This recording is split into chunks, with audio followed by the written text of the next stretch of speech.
confrère et ami, Dany Laferrière, me lance toujours avec la verve ironique qu'on lui connaît: l'écrivain devrait vivre dans une ville qu'il n'aime pas. Je comprends cette formule comme une invitation à la distance, comme une réinvention permanente de ce paradis perdu, égaré dans ce qui nous reste de souvenirs d'enfance. J'aime toutes les villes que je traverse. Je suis émerveillé par tous les lieux qui ne ressemblent pas à ceux de mon enfance. J'y arrive, le cœur léger, la tête vide de toutes les pensées. On n'est pas émigré lorsqu'on exporte son être, ses manières, ses coutumes, ses goûts, en vue de les imposer dans le pays qui nous reçoit. C'est parce que l'endroit dans lequel nous vivons est tellement opposé à notre milieu naturel que ressurgissent soudain les images de notre propre enfance, la clameur de nos rues, les souffrances et les joies de notre peuple.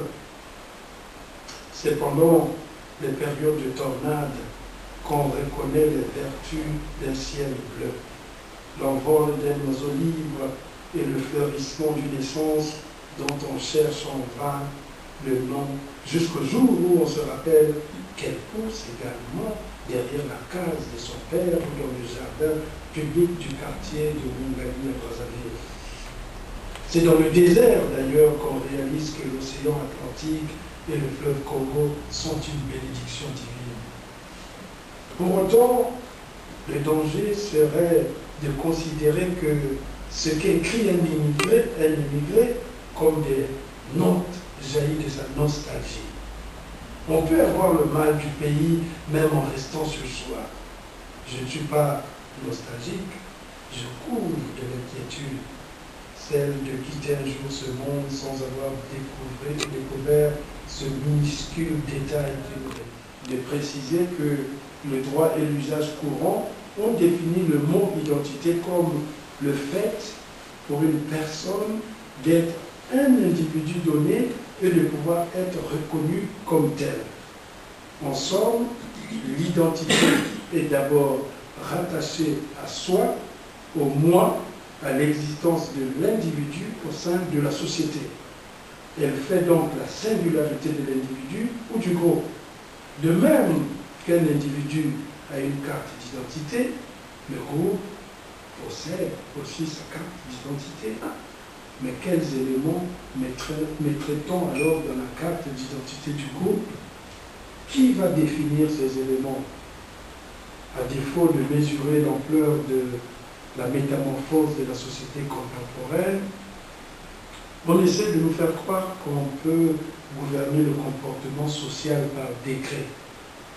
Profitant de cette faille, les pêcheurs de voix pour les élections ont recouru aux archaïsmes et aux valeurs abstraites. Qui pourrait aujourd'hui donner une définition de l'identité nationale? À écouter ce qui la promeut, nous serions en pleine crise identitaire. En la matière, il faudrait, pour parodier le titre d'un sociologue, Jean-Claude Kaufmann, procéder à une invention de soi. Ce sociologue Kaufmann propose en effet de fournir à l'individu la reconnaissance, le consentement et l'amour des autres dont il a besoin pour se sentir exister en tant qu'individu à part entière. Car le moi, les personnes sont les autres. L'individu n'existe réellement que lorsqu'il est reconnu par le groupe, d'autant plus que c'est la loi du groupe qui définit le cadre de la mobilité individuelle. À défaut de cette reconnaissance par la République, des poches de résistance se sont créées ici et là, des groupes édictent leurs propres lois, prennent pour cible ceux qui n'ont jamais mis les pieds dans ces zones, mais qui, depuis leur forteresse des narcs, les montrent du doigt.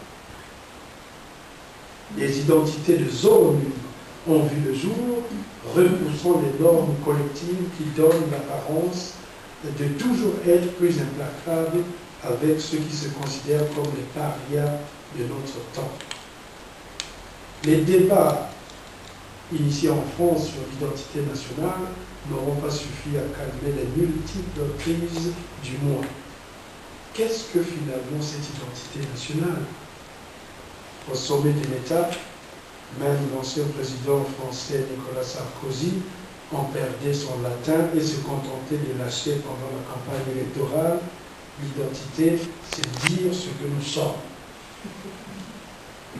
Bon, l'identité, ce n'est pas dire ce que nous sommes, c'est plutôt dire ce que nous serons dans l'entrelacement de ces échanges, de ces frictions, de ces migrations et de cette ère, de cette époque qui s'annonce comme celle de la complexité du genre humain.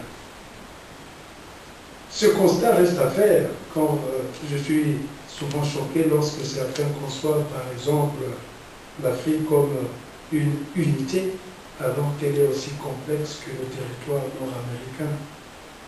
Oui, de même que l'Amérique est un espace de superposition d'origine, d'ethnie, l'Afrique n'est pas aussi uniforme qu'on le croit.